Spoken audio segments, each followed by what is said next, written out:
Salam jumpa pecinta catur, selamat datang kembali di Catur Talk Indonesia. Tentunya baru sempat kali ini kita akan menunjukkan kepada Anda permainan dari Christopher Yo, salah satu pemain muda yang mengikuti turnamen Julius Baer Generation Cup 2022. Dan pada kesempatan ini saya akan menunjukkan kepada Anda permainan yang cukup menarik, di mana Christopher Yo lolos ke knockout atau ke quarter final setelah menghadapi Grandmaster Bhaskaran Adiban. Dan bagaimana permainannya langsung saja kita simak di Catur Talk Indonesia.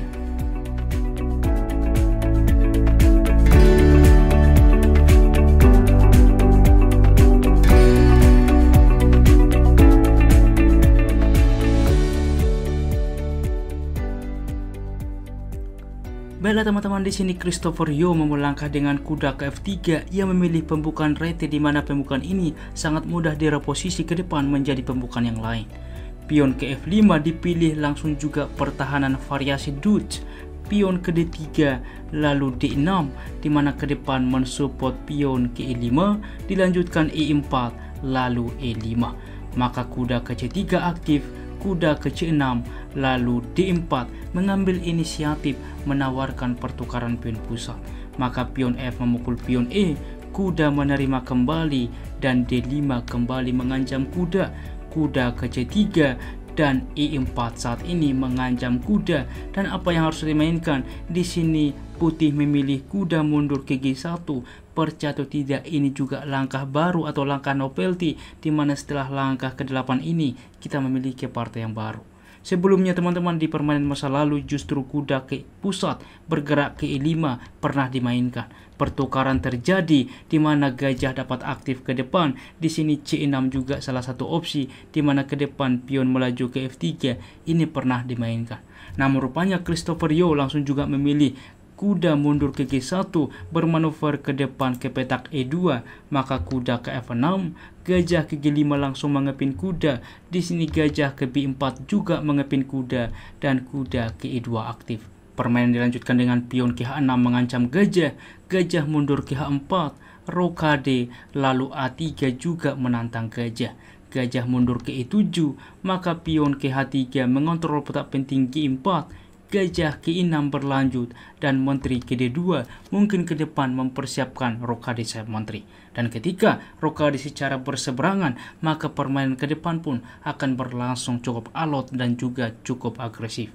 Di sini kuda ke H5 berlanjut menawarkan pertukaran gajah, maka disepakati oleh putih. Menteri menerima, membawa G4 kembali mengancam kuda. Menteri ke F6 saat ini, dan apa yang harus dilakukan di sini? Fokus rencana rokade teman-teman.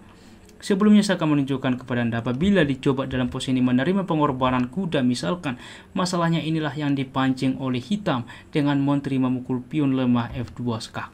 Raja ke D1, menteri memukul gajah, mengorbankan menteri. Benteng juga langsung memukul benteng skak. Apa yang harus dilakukan? Tentu menteri menutup, maka mengembalikan menteri. Dan kita lihat teman-teman bahwa di sini pun kualitas hitam jauh lebih baik. Kita lihat bahwa raja sudah aman, benteng sudah aktif di file terbuka, sedangkan di sini benteng masih belum aktif.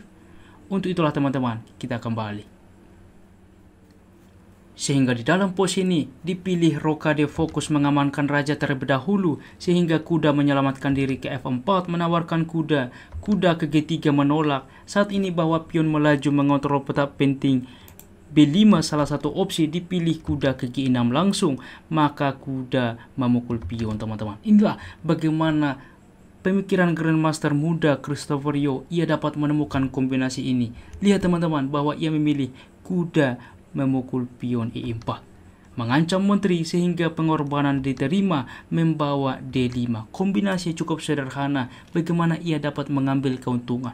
Benteng ke D8 saat ini mengepin pion, menteri ke E3, lalu gajah ke D7, dan pion memukul kuda, gajah memukul pion, benteng memukul benteng, pertukaran.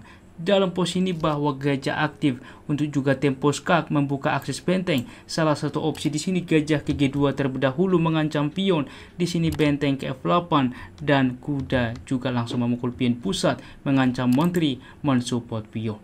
Di sini menteri ke F4 menawarkan menteri, benteng ke E1, kuda ke H4 mengancam gajah, gajah ke H1, kuda ke F3 mengancam benteng, gajah memutuskan memukul kuda, pertukaran, kuda ke G3 bermanuver juga ke depan, mendeskoneksikan juga benteng terhadap Menteri. Maka Menteri saat ini memukul pion, kuda ke F5 fokus rencana, maka Menteri memukul Menteri tentu skak, benteng menerima, membawa gajah ke D7 mengancam kuda, kuda ke D4, dan benteng ke F4 mengancam kuda, kuda ke F3, berlanjut gajah ke C6. Kita akan melihat bagaimana ke depan kedua Grandmaster ini memainkan kuda versus gajah, siapa yang akan lebih kuat ke depan.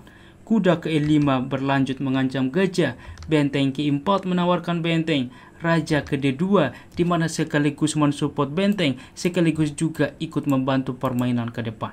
Maka benteng memukul benteng, pertukaran terjadi, dan gajah ke G2 mengancam pion, H4, raja ke F8, berlanjut kuda ke G6 skak. Raja juga untuk mengancam kuda mungkin opsi dipilih raja ke E8, maka kuda ke F4, gajah ke C6, kuda ke E6 memforking kedua pion, G6 berlanjut, kuda ke F4 lagi-lagi mengancam pion, gajah ke D7 kembali mengancam pion, lalu kuda ke D5. Apa yang harus dilakukan di sini? Gajah ke C6, teman-teman. Sebelumnya di dalam pos ini bagaimana jika gajah memukul pion? Masalahnya kuda ke F6 skak waktu yang sama mengancam gajah. Untuk itulah gajah ke C6, maka kuda ke B4, gajah ke D7, raja ke F4 ikut membantu permainan ke depan bermanuver, juga mengancam pion, mempersiapkan pionnya promosi, dan waktu juga sudah mulai krisis, teman-teman. Berlanjut raja ke E7, G5, pertukaran terjadi, lalu raja ke F7, kuda ke D5 saat ini mengancam pion, C6, kuda ke F4, berlanjut gajah ke F5, lalu H5, di mana juga ke depan mempersiapkan promosi tidak mungkin diterima karena gajah akan tumbang, maka gajah memukul pion. Di sini juga pion memukul pion skak, raja ke E7, kuda ke G2. Dan apa yang harus dilakukan di sini ke depan bermanuver, teman-teman, dan A5 berlanjut, teman-teman. Inilah kesalahan dan dapat juga langsung dieksekusi oleh putih. Sebelumnya untuk tetap sebanding, percaya atau tidak bahwa mengorbankan gajah memang cukup sulit dikalkulasi apalagi dalam waktu singkat. Gajah juga langsung memukul pion merupakan sebuah opsi. Tentunya pengorbanan ini dengan konsekuensi raja ke E6 tetap juga dapat mempertahankan pion ke depan, menghabiskan pion sehingga satu kuda ke depan tidak bisa melakukan skakmat. Apabila dilanjutkan kira-kira akan seperti ini, teman-teman. Dilakukan skak di mana dengan segala cara akan juga mendapatkan pion putih, di mana pada akhirnya ke depan pion-pion ini akan tumbang. Begitupun dengan pion-pion hitam, di mana ini pun akan komplit sebanding, di mana pion ini ke depan akan juga ditukarkan terhadap kuda dan raja pada akhirnya versus raja. Dan kita kembali, teman-teman. Namun di dalam pos ini dipilih pion ke A5 sehingga ada kuda ke E3, gajah ke B1, kuda ke C4, A4 saat ini, maka kuda ke B6 dan gajah ke C2, G7 saat ini. Lihat, satu petak lagi promosi, raja ke F7 mencegah, raja ke H6, raja ke G8, maka kuda ke D7 bermanuver ke depan melakukan skak. Dan lihat, ini adalah petak gelap sedangkan gajah petak terang, raja ke F7 setelah kuda ke F6. Di sini juga Adiban Baskaran menyerah. Karena apa? Tiada opsi lagi untuk mencegah pion promosi, di mana peta ini dikontrol oleh kuda. Apabila dilanjutkan tentunya menerima kuda dan mempersiapkan pion promosi, dan ini pun bahwa putih sangat signifikan lebih baik dan dalam skala Grandmaster cukup mudah ke depan memenangkan permainan. Bagaimana, teman-teman, permainan luar biasa dari Grandmaster muda Amerika Serikat Christopher Yo saat ini, dan juga lolos ke quarter final pada turnamen elit Julius Baer Generation Cup 2022. Dan semoga permainan ini membantu bagi sahabat yang bertanya untuk menunjukkan permainan Christopher Yo dan juga bermanfaat menginspirasi bagi kita di dalam bermain catur selanjutnya. Jika kawan-kawan suka, please like, komen, dan juga subscribe. Dan apabila ada lagi saran ke depan, jangan ragu tuliskan di kolom komentar. Salam Catur Talk Indonesia, sampai jumpa di video berikutnya. Keep sharing and keep loving. Bye-bye.